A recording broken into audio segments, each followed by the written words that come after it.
أشرقت نفسي بنور من فؤادي الحمد للہ رب العالمین والعاقبۃ للمتقین والصلاة والسلام علی اشرف الانبیاء والمرسلین اما بعد۔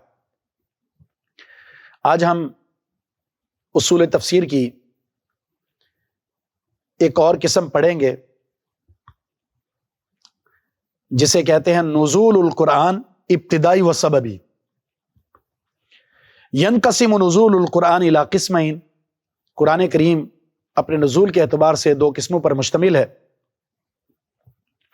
القسم الاول، پہلی قسم ہے ابتدائی۔ ابتدائی کسے کہتے ہیں؟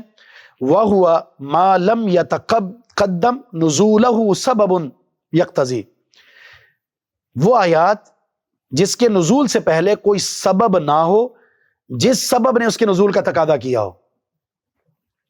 وَهُوَ غالب آیات القرآن، قرآن کریم کی اکثر آیات ایسی ہیں۔ وَمِنْهُ قَوْلُهُ تَعَالَى، ان میں سے مثال کے طور پر اللہ رب العزت کا یہ فرمان وَمِنْهُمْ مَنْ عَاهَدَ اللَّهَ لَئِنْ آتَانَا مِنْ فَضْلِهِ لَنَصَدَّقَنَّ وَلَنَكُونَنَّ مِنَ الصَّالِحِينَ، یہ سورۃ توبہ کی آیت نمبر 75 ہے۔ کچھ ایسے لوگ ہیں جنہوں نے اللہ سے یہ عزم کیا اگر وہ اپنا فضل مال ہمیں عطا فرمائے گا تو ہم ضرور بضرور صدقہ کریں گے اور ہم ضرور بضرور صالحین میں سے ہو جائیں گے۔ فَإِنَّهَا نَزَلَتْ ابتداً، اس آیت کا نزول ابتداً ہوا فی بیان حال بعض المنافقین، کچھ منافقین کی حالت کو بیان کرنے کے لیے۔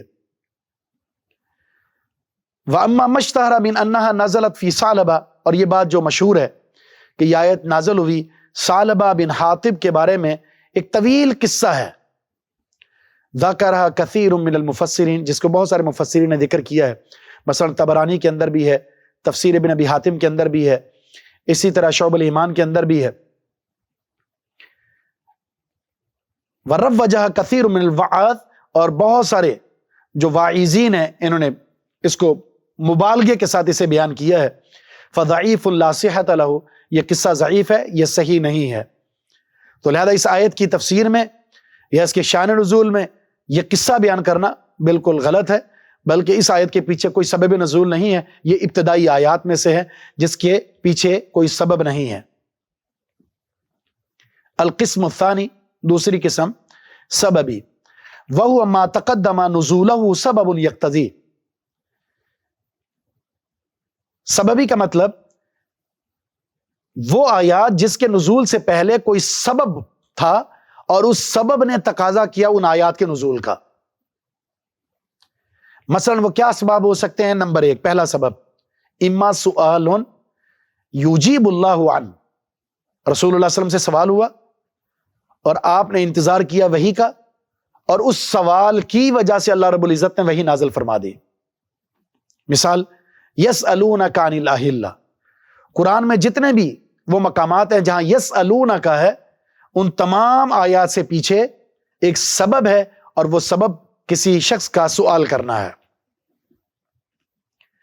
لوگ آپ سے سوال کرتے ہیں نئے چاند کے بارے میں، چاند طلوع ہوتا ہے بالکل باریک سا، وہ آہستہ آہستہ آہستہ بڑھ کر مکمل ہوتا ہے اور پھر آہستہ آہستہ ختم ہونا شروع ہوتا ہے، اور 14 منزلیں طے کر کے مکمل ہوتا ہے، اور 14 میں وہ ختم ہو جاتا ہے، اور اس کے بعد پھر 1 دن یا 2 دن وقفے کے ساتھ دوبارہ طلوع ہوتا ہے۔ اس میں کیا حکمت ہے؟ تو قل، اے پیغمبر ان سے کہہ دیجئے، ہی مواقیت للناس والحج، یہ لوگوں کے اوقات عبادت مقرر کرنے کا ذریعہ ہے اور حج کے اوقات جاننے کا ذریعہ ہے۔ اس سے لوگ اپنے اوقات معلوم کرتے ہیں۔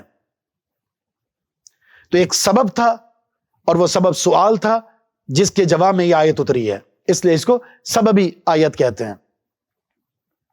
نمبر 2، او حادثۃ وقعت تحتاج الی بیان و تحذیر، کو واقعہ رونما ہوا جو اس بات کا تقاضا کر رہا تھا کہ اس کے بارے میں وضاحت ہونی چاہیے اور اس سے ایک ڈراوا ہونا چاہیے۔ تو اللہ رب العزت نے اس واقعے کے رونما ہونے کے بعد اس کی وضاحت میں قرآن کریم نازل فرما دیا، یا اس طرح کا واقعہ دوبارہ نہیں ہونا چاہیے تھا، ڈراتے ہوئے اللہ رب العزت نے اس آیت کو نازل فرما دیا. وَلَئِن سَأَلْتَهُمْ، اگر آپ ان سے سوال کریں، لَيَقُولُنَّ، تو یہ ضرور بضرور یہ کہیں گے، اِنَّمَا كُنَّا نَخُوضُ وَنَلْعَبُ، ہم تو کھیل کود کر رہے تھے. کتاب اللہ کا مذاق، رسول اللہ کا مذاق، دین کا مذاق یہ لوگ کرتے ہیں، اور جب ان کی گرفت کی جائے تو پھر کہتے ہیں کہ ہم مذاق کر رہے تھے. آج بھی ہمارے معاشرے میں دیکھیں، بہت سارے لطیفے، بہت ساری کہانیاں، بہت ساری ویڈیوز آپ کو ایسی نظر آئیں گی جس میں اسلامی شعار کا مذاق اڑایا جا رہا ہوتا ہے، اور پھر اس کو ایک تفریح کا نام دے دیا جاتا ہے کہ ہم تو مذاق کر رہے ہیں، ہم تو تفریح کر رہے ہیں. بہت خطرناک معاملہ ہے. دین کے معاملے کے اندر، شریعت کے کسی بھی معاملے میں استہزاء اور مذاق، شریعت نے اس کو کفر قرار دیا ہے. سورۃ توبہ کی آیت نمبر 65 اور 66 ہے، نازلتا فی رجل من المنافقین، یہ نازل ہوئی منافقین میں کسی شخص کے بارے میں جس نے غزوہ تبوک میں ایک مجلس کے اندر کہا تھا، ما رأینا مثل قرائنا ہؤلاء ارغب بطونا، ہم نے ان قرا سے زیادہ نہیں دیکھا پیٹ بھرنے کے شوقین، ولا اکذب السنا، زبانوں کے اعتبار سے زیادہ جھوٹے، ولا اجبن عند اللقاء، اور جب دشمن سے ملاقات ہو ان سے زیادہ ہم نے بزدل کسی کو نہیں دیکھا. یعنی رسول اللہ و اصحابہ، یہ تبصرہ رسول اللہ صلی اللہ علیہ وسلم کے بارے میں تھا اور آپ کے اصحاب کے بارے میں تھا. علیہ باللہ، اس منافق نے کیا کہا کہ رسول اللہ صلی اللہ علیہ وسلم اور آپ کے اصحاب یہ صرف پیٹ بھرنے کے شوقین ہیں، جھوٹ بولتے ہیں، اور دشمن سے جب مقابلہ ہو تو پھر یہ لوگ بھاگ جاتے ہیں، بزدل ہیں. حالانکہ یہ تینوں صفات منافق کے اندر پائی جاتی تھی، نہ رسول اللہ میں نہ اصحاب میں. یہ بھوکے رہتے تھے، بھوک سے کئی کئی دن کے فاقے تھے، جنگوں کے اندر دشمنوں کا مقابلہ کرنے والے تھے، اور ان سے زیادہ سچا کوئی نہیں تھا. اور یہ تین باتیں جو کی گئی ہیں، پیٹ کا بھرنا، جھوٹ بولنا اور بزدلی، یہ تینوں صفات منافقین کے اندر پائی جاتی تھی. فبلغ ذلك رسول اللہ، اللہ کے رسول کو یہ بات پہنچی. ونزل القرآن، اور قرآن بھی اتر گیا کہ منافقین نے یہ باتیں کی ہیں. فجاء الرجل يعتذر الى النبي صلی اللہ علیہ وسلم، اور وہ شخص جس نے یہ مذاق کیا تھا وہ آیا اور رسول اللہ صلی اللہ علیہ وسلم سے معذرت کرنے لگا.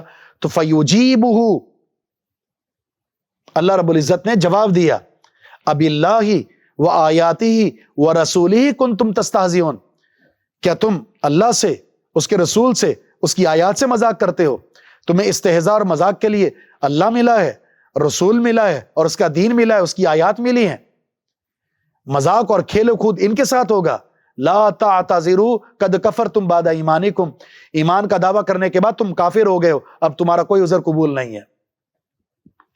تو دین کا، دینی احکامات کا، شعار کا مذاق اڑانا یہ کفری عمل ہے جس سے بچنا چاہیے. تیسری چیز، او فعل واقع یحتاج الی معرفت حکمہ، یا کوئی ایسا کام واقع ہو چکا ہے جس کے حکم کی معرفت ضروری تھی.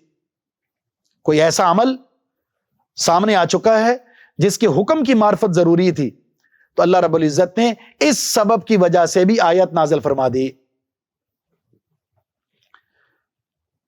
اللہ فرماتا ہے، قد سمع اللہ قول التی تجادلک فی زوجہا وتشتکی الی اللہ واللہ یسمع تحاورکما ان اللہ سمیع بصیر. سورہ مجادلہ کی آیت نمبر 4 ہے، 1 سے 4 تک یہ آیات، آیت نمبر 1 سے 4 تک یہ پوری آیات نازل ہوئی. اللہ رب العزت نے سن لی ہے بات اس خاتون کی، اے پیغمبر، جو آپ سے جھگڑ رہی تھی اپنے شوہر کے متعلق، وتشتکی الی اللہ، اور اللہ کو شکوہ کر رہی تھی، اور اللہ نے تم دونوں کی بات سن لی ہے. بے شک اللہ تعالیٰ سننے والا اور دیکھنے والا ہے.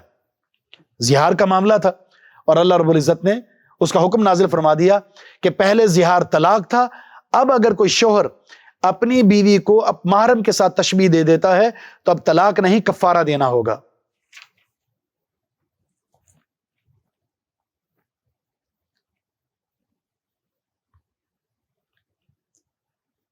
فوائد معرفت اسباب النزول، معرفت اسباب نزول مہمۃ جدا، اسباب نزول کے جو اسباب نزول کی معرفت بہت اہم اور ضروری چیز ہے، لأنها تؤدی الی فوائد کثیرہ، اس لیے کہ یہ بہت سارے فوائد کی طرف یہ معرفت لے جاتی ہے، اور ان فوائد کا انشاءاللہ ہم ذکر کریں گے۔ اللہ تعالی ہم سب کا حامی ناصر ہو۔ والسلام علیکم ورحمۃ اللہ وبرکاتہ۔